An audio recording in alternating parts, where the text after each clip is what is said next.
what's that magic starting point for a ride height? For the cars, it's been, I'd say, and it depends on the amount of bumps you got, but between, let's say, 700 to 900 on the chassis. The reason why, if you've got a really slick track and you're trying to get the car to react more, you're going to raise the car up. So right now I know I'm at what, 880 in the rear and 780 in the front. So I got 100 to the front, meaning 100 to the front, but the lowest point on the car is still about 5/8 rod height, and that's sitting still. So I mean, after you travel the car a little bit, you get that. I think the other thing to realize is though with a sprint car, and this is some of the differences you have between each car type. You end up with that wing, you end up getting a lot of load to the rear. So really that 100 that's in there is more flat as it's going down the straightaway. And that's the kinds of things you start thinking about. You'll see your car laying back and you go, man, I'm going to cheat it up another 100 so it's level going down the straightaway. So you can keep it with that same spin of car. I was just going to say, he's talking about the bumps. That's something that the large piston that I forgot to say, or we both forgot to say, is it will help if the track continues to kind of stay a little, ripply or bumpy, whatever you want to say. Again, the large piston will help that. But also I wanted to say, so it doesn't get too confusing, because I'll be honest, when I first came to CustomWorks, Arnie started throwing, all this at me, and it confused it. Sometimes it still confuses me at times, but it really confused me then. The main thing is let's say you start your ride hat equal at 750, you go out, it's a little loose off, you start turning collars to change that, and you really like your car. Well, realize when you come and bring it back and you check the ride height that it's going to be different, and that's okay. The main thing is that what he was saying was you don't want to ever get too severe. And you know where you started. Yeah, and you know where you started. So you can discern now. I like you'll start after more runs for that weekend for 6 months. You'll start seeing trends of things that you like. Going back on the scale weights, this is part physics and part RC experience. Starting the front weights equal in the front on the physics side of it is you have two objects that are the same weight. You're trying to accelerate it from the rear. If they're both the same weight, they're both going to accelerate the same amount, so the car's going to drive straight. When the car is heavier on this corner, hit the gas, the car wants to drive around it, because this is more mass to accelerate, and it'll make it want to hook. That's why when you have, also with the left rear weight, but when you have a heavier right front, so you don't want that change of balance there, that equality, the non-equality, to affect your decisions of the rest of the car. Is this spring too soft? Is this tire too, too this or too that? If it had a lot of wedge in it or didn't have any wedge in it, you can't make that decision. Now, speaking of trends, I think that holds true 100% for rubber tire. It holds true all the way through the foam tire. But for the trend of it, that will keep you very honest and get you around the track. What I see a lot with the rubber tire on the looser cars is starting equal in the rear because there's not as much weight offset like you see with the foam tire cars. For those of you who've seen like dirt, a lot of dirt old cars east of Mississippi. Second,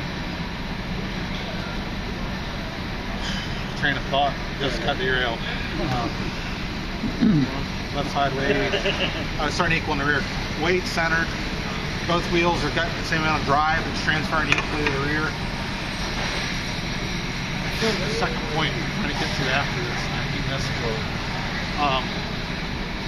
But ultimately, from watching Nathan, and I think this is why I'm saying I have the trend to myself, sharing with you guys, is when I grab his card, I say, how does it feel to you? He goes, oh, it's really turning in good. Or, today feels a little tight. I see him in a range, and I kind of note it to myself or write it down for notes from different times. And I always find that we're happiest with corner speed in a range where the rear's equal or as heavy as about 2 ounces to the right rear. Grabbing his weight model, and he was happy with it. He's dead on 2 ounces to the right rear. And for his style, he likes the car to feel a little freer. So, that doesn't surprise me. If I picked it up and I saw it at 6, and I knew he had a lot of wedge out of it, I'd probably say, there's something on here you want to tighten up. Like maybe go to a stiffer right front steering. Let's talk about where the setup's at. 'Cause that's what the car's telling you by looking at it, is where he went from and what he changed to to get where he was happy on the track, and then coming back, it's like, okay, what needs to change on the car to get back in a normal range that we've had success with. I think that's when everybody comes over and says, we'll drive my car. Well, most of the time we say, well, you drive your car and you tell me what you think it's doing, which is because everybody's driving style is different. I like a looser car. I don't. He doesn't, but I can't. Well, he's came a long way, but everybody basically, everybody drives differently, and everybody likes something differently. If it's pushing a little bit or a little tight, you usually feel safe with that. But sometimes then you look at your lap times and you're like, wow, that wasn't where you wanted to be. Bottom line is you got to be where it makes you feel comfortable for you. 9 times out of 10, if it feels better to you, you've made the right decision. It's only, I think, when you start hunting, you get 72 cars in Mod Sprint? So this week? Yeah. I'm not sure. 72. Yeah. When you have 72 people in one class, now competition is that much tighter. I'll take a moment and say, I wish I had a second back in my one qualifier. I go from 8th, I think, to 3rd. So, I mean, that's on track, but when you feel like, man, I went out and I was wanting to change it, make it turn a little bit more, and I didn't, and then you realize you pushed the whole race and you missed the A by that much. It's that much that you missed it by. And it's like that's where it starts to hurt in the end. Man, if I did, it's so much you start thinking of. I wish I'd have tried this a little further or had more time to. And those are the moments where because those little small changes add up after 40 laps. It might get you the second or two that you need. I think getting back on the car though, just go over to some points. The bearing carriers have a high and a low hole. The hole that's closest to the axle will keep the roll center of the car lower. That's a way of just saying it makes the car think it's lower in the track, gives it more drive, tighter on throttle. Using the other hole, it's further from the axle. That's not taboo. What it does is raise the roll center. It makes the car more reactive. The downside is it'll be because it's more active. It'll want to try to pick up the left rear and dip out off the corner. So it'll turn in, but it'll have less forward drive. Some guys like it, some guys don't. It's all on how you made the parts on the car to go. I think with the shock angles, it's not much, but it's certainly enough that it's a noticeable change. When you keep when you have the shocks laid in, you have a lot more side bite. The car will feel a little lazier, a little bit more, I think, under the wing. It won't feel like it wants to kick around as quick. It'll have more drive. It'll transfer more. It'll make the spring think it's a little softer. Standing them up, and this is, I think, where you're going to see the tale of two different racers. Makes the car very edgy. Makes the car want to arc into the corner real quick. It takes away some forward drive, so it won't squat. Brings it up out of the track a little bit, but it'll make it a little faster consistently through the corners. And it's not one of the things where it's like, well, I can hold on to this much, but it's what makes us different. I'd say probably 90% of our cars between Nathan and I are the same, except for a few things that makes me happy with me and him happy with him. Yeah, it's 3 or 4 different changes, very simple. And it's not. There's no one way. I guess there's no one way out of the maze. Making it through the maze is the victory. There's 4 or 5 ways you can get there. And this is what we're going through. The rear toe on our cars. I think you're 2 and 6. 6 and 2, yeah, 2 and 6. That's 2 on the right rear end, 6 and on the left rear. When you toe the tires, it helps drive the car. It's kind of like trying to get some traction by paddling out. When you take this right rear, straighten it, kind of the same as doing that. So by adding more toe to the left rear, it'll help turn the car more on power.